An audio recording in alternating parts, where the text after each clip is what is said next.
You know, the ocean,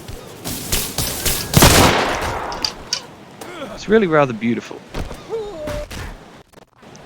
But still to this day, if you ask me to jump in that thing, you're fucking insane. I'm sure a lot of people will have the same reaction because of course the ocean is scary. Like really scary, because this thing contains about as many Lovecraftian creatures as the depths of hell itself. I mean, I watch Pacific Rim, so I know what I'm on about. Are you really about to tell me that you'll jump into the water knowing that fish with knives are plowing through the thing at 60 miles per hour? That's motorway speeds, mate, and as far as I'm concerned, the ocean doesn't have speed limits. So there could be fish going even faster than that we haven't caught yet, because, let's be honest, it's not like they'd make it easy for us, would they? And even aside from those reasons, there's also the fact that there are fucking shrimp with guns down there, and I don't want to deal with it.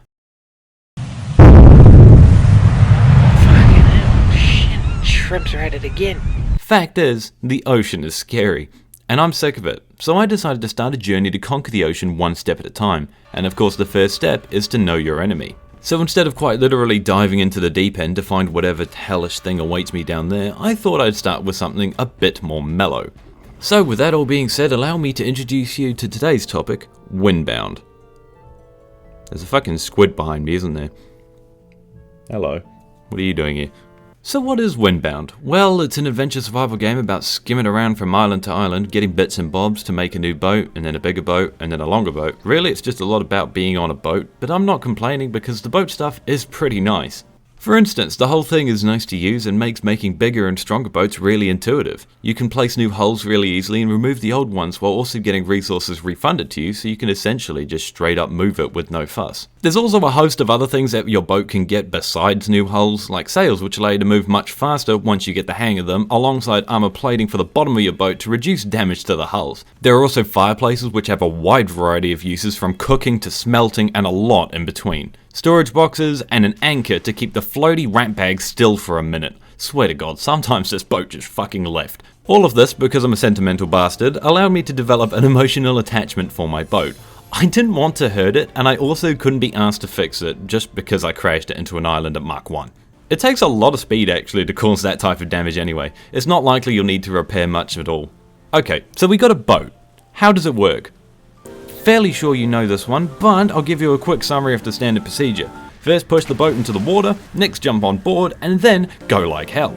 You start the game only being able to paddle on a single hull, but fairly soon the sail will make it much more of an experimental experience. The sail needs to be lowered in order to reverse your ship, and raising at different amounts will give different amounts of speed. It also needs to be said that learning how to position the sail for maximum speed was a very fun little time. Although I'm guessing you'll be able to tell that putting the wind behind the sails is very good, and you need to loosen the sails when you're cutting across the wind, otherwise you're basically trying to put a brick wall through a wind tunnel. It's not a good experience. And as you're probably already thinking now, yes, that's not really anything to do with the game, that's just me being experimental, but hey, I thought I'd better mention it. And now that you're familiar with the boat, allow me to tell you why it's needed. I'm fairly sure most of you will have picked up on it already, but 90% of this game is water, with the boat being the only real way to travel between islands, of which there will be about 6 or 7 in any given area, of which there are 5 areas, each with sort of scaling difficulty, but it's not really too bad either way. As you can probably imagine, the beginning areas is basically a tutorial, and the later areas is basically, well, you should know everything by now, so you should be able to handle this. Which, because I was using this as a casual experience, I very much appreciated, so thank you very much. But just because I said it's casual don't mean that we're not still here on a bit of a mission. We still have to set off to find 3 stone towers on 3 of the different islands in any area to open a gateway to the next set of islands. You see, each of the stone towers has a nautilus shell in it that will be absorbed into your necklace once you go and interact with it. You have to get all 3 of them within the same life and make it to the end point for it to count. Or at least maybe, I don't know, you probably could go drop them off one by one, but that's kinda lazy, don't do that. Whichever way you decide to collect the little nautilus shells, once you have all 3, you can then gain access to the crossing, which is a small little linear area that you have to go into to get access to the next area. It will also, at the beginning of when you enter this area, reveal some of the lore of what is going on in this place. The islands themselves have a few different types. Some are just a small little field with sticks and grass, while others have a lot of different resources to use as you fancy.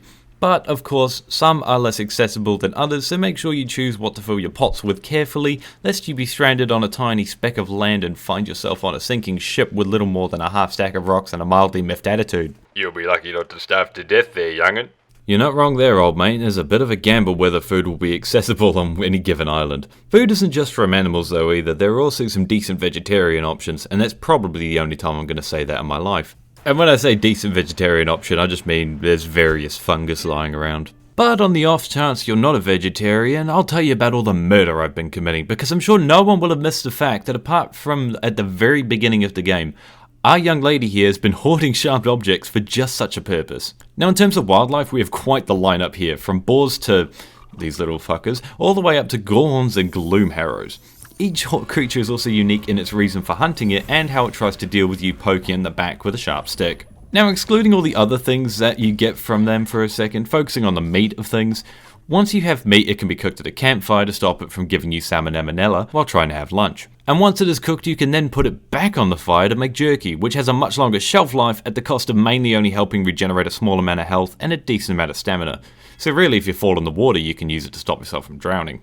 I think. I'm not actually dumb enough to go into the water without a good, decent way to get out. I mean, you know, give me some credit. No, yeah, I mean, you're pretty good at getting out of chokehold, so I mean, surely the ocean's not much different. In what way, Dave? Well, it holds on to you, and it causes you to suffocate, which is very similar to choking. What the fuck do I pay you for? Looking pretty, mate. Anyway, moving on. I'll be honest, the most consistently found form of food is these little guys. It's almost like every time I parked up my boat somewhere and left it for a little while, up to 3 of these little homies will just swim on over, letting you just smack them in the head with a rock, and presto, you're fed for the time being. You can also take raw fish and smash their guts into juicy, succulent oil, which can be used for making bombs. So I guess the question is, are you hungry for fish or violence? Assuming it is violence, of course, you'll want to know about what weapons are craftable, and well, these things are primitive and fragile, but cheap and fun at the same time. The first thing you start with is a knife which allows you to cut grass and snap branches to get sticks. Next is the spears, which boast pretty good damage range, and you can already tell it's your only option for melee apart from using the knife, so just take it and be happy. There are also 2 ranged weapons, and they sound awfully familiar from my last video. The sling and the bow. The bow is a bow. You also have the sling, which can fire rocks, clusters of pebbles, metal pebbles, and explosive and poison bombs. With these 2, it's important to note that while the bow for me felt slightly more consistent most of the time, I never actually stopped using the sling since it's good for catching groups of fish, and I'll not lie, slapping things in the face with rocks till they fade away. It felt a bit too barbaric, but also too effective to stop actually doing. What a shame. Of course, if you want a bigger fish, you might want to fuck with the shark, because that shit was silly as hell. See, here's the thing. So the shark is an enemy that quite literally is invincible. Nothing works on it. And to make matters worse, he doesn't like boats very much. If you've ever played Ark, it's like the lead Sictus. It doesn't care about the person in the water, he just wants to fuck up your mode of transportation. He literally does not care about us at all. He only wants to smash the boat, and honestly, fair play to him. Vegan sharks, what a world. Anyway, old Bruce might sound like a handful, but let me assure you that if he hits you, you either really wanted him to, or you need to improve your boating skills. His turning is so fucked, it's genuinely hard to get him to follow you. And the music for when the shark locks onto you doesn't half put you into a bit of a frenzy either, making you think it's a lot worse than it is. And because you forgot to mention it, you fuckwit, each of the critters also has a unique, what you would call, assembly of notes that are unique to each creature. Cheers, Dave, very helpful. But would you care to explain this for me? Yeah, about... No, fuck off. Well, looks like it's my job to tackle the big squid. But for me to do that, I need to get a slight bit academic, so let me put my glasses on. So to give you a very unimpressive but concise rendition, these big squids are basically teamed up with a bunch of island people back in the day to create a utopia. But as people always do in these types of stories, they went and fucked it. Because the only thing better than having God's love inside you is some cursed flesh from that same deity. And in case there is any doubt, yes, they fucking ate them. Can't say that I'm really surprised though, although... Hold up. Nah, never mind actually.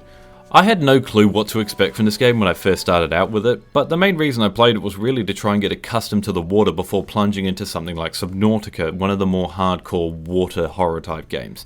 And the results are pretty mixed. On one hand, you have one of the safest, non-intrusive and chill survival experiences I've ever played that just so happens to include the ocean. On the other, you have a story about corruption, pine cones and escargot. On the whole, this game is like a spider with 4 legs. It's fun and it works, but it is a small game and doesn't have all that much to do in the long run. But I can't lie, it was a damn good little experience. So if you're looking for like a 5-hour journey, this might just be it. And the music when you're free sailing on the ocean is just fucking kiss divine. It's amazing. It's so freeing, and yet also at the exact same time slips a little bit of tension in right at the end of the loop to make you think, oh fuck, is there a squid around? Well, I think that's all I wanted to talk to you about today, team, and I would mention the giant shellfish in more detail, but honestly, where's the fun in that? Honestly, you gotta play the game yourself. Let me just say thank you for watching today's presentation. If you liked it, make sure you let me know and subscribe if you want to see more of me again. If not, then cast me off into the cold infinite deep void of YouTube and never let me see the light of day again. But regardless, cheers for your time everyone. Catch you later, creatures.